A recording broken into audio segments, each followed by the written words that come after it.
Next நேயர்களுக்கு என்னோட அன்பான வணக்கங்கள். இன்னைக்கு நம்ம சனி பயிற்சி குறித்து தான் பார்க்க போறோம். அதை நம்ம கூட ஷேர் பண்ணிக்கிறதுக்காக சிவவாக்கு ஜோதிடர் KS கிருஷ்ணவேணி அவர்கள் தான் இணைஞ்சிருக்காங்க. வாங்க நிகழ்ச்சிக்குள்ள போகலாம். வணக்கம் மேம். நமஸ்காரம்மா. வணக்கம். எப்படி மேம் இருக்கீங்க? நல்லா இருக்கேங்கம்மா. சிவனுடைய அருளால நல்லா இருக்கும். Okay ma'am. இன்னைக்கு நம்ம சனி பயிற்சி குறித்து தான் பேச போறோம். நம்ம தொடர்ந்து நம்ம சேனல்ல நிறைய சனி பயிற்சி பத்தி பேசிட்டோம். எதுக்கு சனி பயிற்சினாலே எல்லாரும் கொஞ்சம் பயப்பட ஆரம்பிக்கிறாங்க? சனி பகவான் அப்படின்னாவே ஏன் அந்த ஜர்க்கு வருது, ஒரு பயம் வருது அப்படின்னா, அவர் இப்போ 9 கிரகத்துல பாவ கிரகங்கள் வரிசையில வந்துடுறார். ஆனா அவரு தான் ஆயுள், ஆரோக்கியம், தொழில், ஒரு வருமானத்தை கொடுக்கக்கூடியவரே சனி பகவான் தான். அப்ப எல்லாத்துக்குமே மஸ்ட் என்ன வேணுங்க? கண்டிப்பா தொழில், நல்ல வருமானம் வேணும். அப்ப அவங்களுக்கு ஒரு ஜீவனம், அந்த ஜீவன காரகரே அவர் தான். அதனால்தான் பயம். நம்ம செய்யக்கூடிய தொழில்ல ஏதாவது பிரேக் ஆயிருமா, அல்லது வருமானம் நிறைய இன்னும் கொஞ்சம் இன்க்ரிமெண்ட் ஆகுமா, நம்ம வாழ்க்கையில இன்னும் உயர்ந்த நிலைக்கு போகக்கூடிய அமைப்பு இந்த பயிற்சிகள் எப்படி இருக்கும் அப்படின்னு ஒரு அவேர்னஸ் வாக்கியம் திருக்கணிதம் திருத்தி அமைக்கப்பட்ட ஒரு கம்ப்யூட்டர் மூலியமாக சொல்லக்கூடிய திருக்கணிதம் அப்படிங்கிறது ஒரு பஞ்சாங்கம். கிட்டத்தட்ட 1 இயர் கேப் வந்துருச்சு பாருங்க. கண்டிப்பா. இப்ப 6ஆம் தேதி வரக்கூடிய மார்ச் காலையில பெயரக்கூடிய இந்த அமைப்பு கோயில், அதாவது பிரசித்த பெற்ற கோயில், ஆகம விதிப்படி பூஜை புனஸ்காரம் செய்யக்கூடிய, அபிஷேகம் செய்யக்கூடிய திருக்கோயில்ல தான் இந்த பெயர்ச்சிக்கு வாக்கிய பஞ்சாங்கப்படி பெயரக்கூடிய அமைப்பு. அப்படிங்கிறதுனால திருநள்ளார நம்ம மோஸ்டா எடுத்து இந்த நாள் தான் அங்க கரெக்டா உட்காராரு. இப்ப இருந்ததெல்லாம் அதுக்குன்னு ரப்பர் போட்டு அழைக்க முடியாது. அதனுடைய பலாபலனும் சிலருக்கு நடந்துகிட்டு தான் இருக்கு. இப்ப தமிழ்நாட்டுல பாத்தீங்கன்னா மதுரை, புதுக்கோட்டை, பட்டுக்கோட்டை அந்த சைட்லாம் பார்த்தாலும் கண்டிப்பா சிலர் இந்த ஸ்ரீரங்க ஐயங்கார்லாம் வாக்கிய பஞ்சாங்கம் தான். 70% திருக்கணிதம்னு வச்சுக்கோங்களேன். வாக்கிய பஞ்சாங்கம் ரொம்ப இந்த கோயில் விஷயத்துக்கு மட்டும்தான் எடுத்துக்கிறாங்க. அப்ப அந்த கோயிலுக்கான பெயர்ச்சி சுவாமியோடைய இந்த விஷயத்துக்காக தான் இந்த சனி பெயர்ச்சி நம்ம விசேஷமா எடுத்துக்கிறோம், பலாபலன் சொல்லிட்டு இருக்கோம். Okay ma'am. நம்ம இப்போ ரிஷபராசி நேயர்கள் பத்தி பேச போறோம் மேம். அவங்கள பேசினா ஜெயிக்கவே முடியாது, அப்படிப்பட்ட கேரக்டர் கொண்டவங்க தான் ரிஷபராசி நேயர்கள். அவங்களுக்கு சனி பயிற்சி என்ன மாதிரி வரவுகள் தரப்போகுதுன்னு தெரிஞ்சுக்கலாமா? கண்டிப்பாமா. ரிஷபராசிக்காரங்களுக்கு வாழ்த்துக்கள்.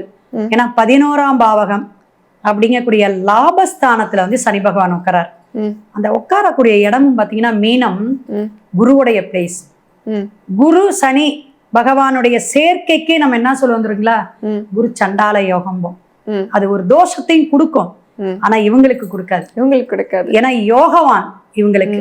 ஏன் அப்படின்னு சொன்னீங்கன்னா 9ம் 10க்கு உடையவர் சனி பகவான். இவருடைய 11ஆம் இடத்துல உட்கார்றார் அப்படின்னு சொல்றோம். ஏன் அப்படின்னா இந்த 9, 10 என்ன ஒரு விசேஷம் அப்படின்னு பாத்தீங்கன்னா, ஒவ்வொரு பாவகத்துக்கும் ஒரு விசேஷம், ஒரு யோகம் உண்டுங்க. அப்ப இது பாக்கியஸ்தானம், ஜீவனஸ்தானம். அதனால இந்த 2 ஸ்தானம் லாபஸ்தானத்துல உட்கார்றார். முதையே இவருக்கு யோகம். அப்ப இதுலதான் எல்லாமே கட்டம் போட்டு திட்டம் தீட்டி ரிஷபராசிக்காரங்கன்னா நீங்க அந்த இலக்கை அடையக்கூடிய அமைப்புக்கு கிரகங்கள் வழிவிடணும். அப்பதான் அது ஜெயிக்க முடியும். அது அரசியலா இருக்கட்டும், வேற எந்த தொழிலாக இருக்கட்டும், எவ்வளவு பெரிய முதலீடு போட்டு செய்யக்கூடிய வர்த்தக அமைப்பாக இருக்கட்டும், அவங்களுக்கு அந்த கிரகங்கள் ஒத்துழைப்பு கொடுக்கணும். அப்பேற்பட்ட ஒத்துழைப்பு கொடுக்க நான் இருக்கேன் அப்படின்னு சனி பகவான் ரொம்ப ரொம்ப ஒரு சப்போர்ட் பண்ணக்கூடிய ராசியாக ரிஷபம் இருக்கு. வெளிநாடு போகாதவங்களுக்கு வெளிநாடு போகக்கூடிய அமைப்பு, உள்நாட்டுல இருந்து நல்ல ஒரு அமைப்புல அவங்க வருமானம் ஈட்டக்கூடிய காலகட்டமாக அமையும், மாறும். திருமணமே ஆகலங்க, உங்களாட்ட அப்படி குயிட்டா ஒரு பொண்ணு அமையும்.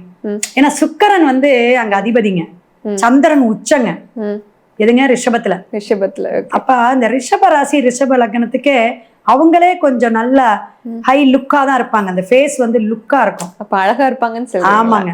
தன்னையே கவரக்கூடிய அமைப்பும், தனக்கு வரவங்களும் நல்ல ஒரு கவர்ச்சியான ஒரு அமைப்புல அறிவாளியா கம்யூனிகேஷன்ல இருக்கவங்க வருவாங்க.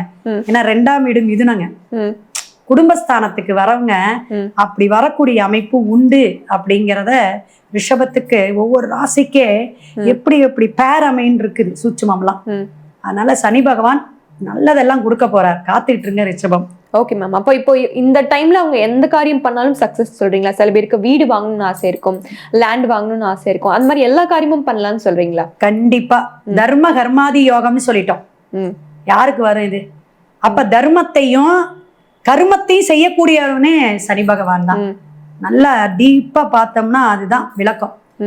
அப்ப ரிஷபத்துக்கு வந்து நல்ல காரியமெல்லாம் நடத்துறதுக்கும், குழந்தை பாக்கியம் இல்லாதவங்களுக்கு குழந்தை பாக்கியம் கொடுக்கக்கூடிய அமைப்பு, வருமானமே இல்லை, ரொம்ப கஷ்டப்பட்டிருக்கேன், தொழில் செஞ்சுட்டுங்க, நிறைய கம்பெனிக்கு போயிட்டு வந்துட்டேன், வேலை செய்யறதா அல்லது புதிய தொழில் தொடங்குறதா, அதுக்கெல்லாம் ஒரு சொல்யூஷன். நல்ல வருமானம் ஈட்டக்கூடிய காலகட்டம். திருமணம் ஆகாதவங்களுக்கு சட்டுன்னு நல்ல ஒரு பேர் அமையக்கூடிய அமைப்பு உண்டு.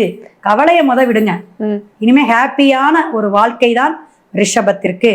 ரெண்டாவதுங்க இந்த ஆரோக்கியம். அதான் கவனம் தேவைன்னு நானே கேட்கறேன்னு நினைச்சேன். ஆமாங்க. இந்த ஆரோக்கியம் என்ன அப்படின்னா, சில ஆரோக்கியங்கள் குறைபாடு வரும் இந்த சனி பகவானுடைய விஷயங்கள். ஆனா ரொம்ப பாதிப்பு இருக்காது. பாதிப்புல இருக்காங்க, ஒரு ஐசிக்குள்ள போறது, ஒரு அறுவை சிகிச்சை போற அளவுக்கு இருக்காங்கன்னு வச்சுக்கோங்களேன், அவங்கள கூட கொஞ்சம் சரிபடுத்தி கொண்டு வரக்கூடிய நல்ல ஐட்டம் மாதிரி இருக்கே, இந்த டேப்லெட்லயே சரியாயிருச்சே அப்படிங்கிற ஒரு ஆரோக்கியமான விஷயங்கள் அவங்களுக்கு வரும். Okay ma'am. இவங்களுக்கான சிறப்பு பரிகாரங்கள் கோயில்கள் இருக்காம? கண்டிப்பாங்க. இவங்க வந்து சிவபுராணம் பாராயணம் பண்ணணும். நந்தி பகவானுக்கு எவ்வளவு அபிஷேக பொருட்கள் கொடுக்க முடியும், ஒரு 5-6 கொடுக்கலாம். பால், தேன், பன்னீர், இளநீர், இது மாதிரி பிரதோஷ காலத்துல இவங்க கொடுத்துக்கிட்டே வந்தாங்கன்னா இந்த சனி பகவானுடைய தாக்கம் நீங்கும். பொதுவாக வாழ்வியல் பரிகாரமா நம்ம வந்து பசுவுக்கு அகத்திக்கீரை, இது மாதிரி ஏதாவது புல்லுக்கட்டு இது மாதிரி வாங்கி, வாழைப்பழம்லாம் வாங்கி கொடுக்கலாம். இது என்னைக்குன்னா சனிக்கிழமையும் பிறந்த நட்சத்திரம் என்னைக்கோ அன்னைக்கு செஞ்சா சிறப்பாக இருக்கும். போதும் மேம். நன்றி மேம்.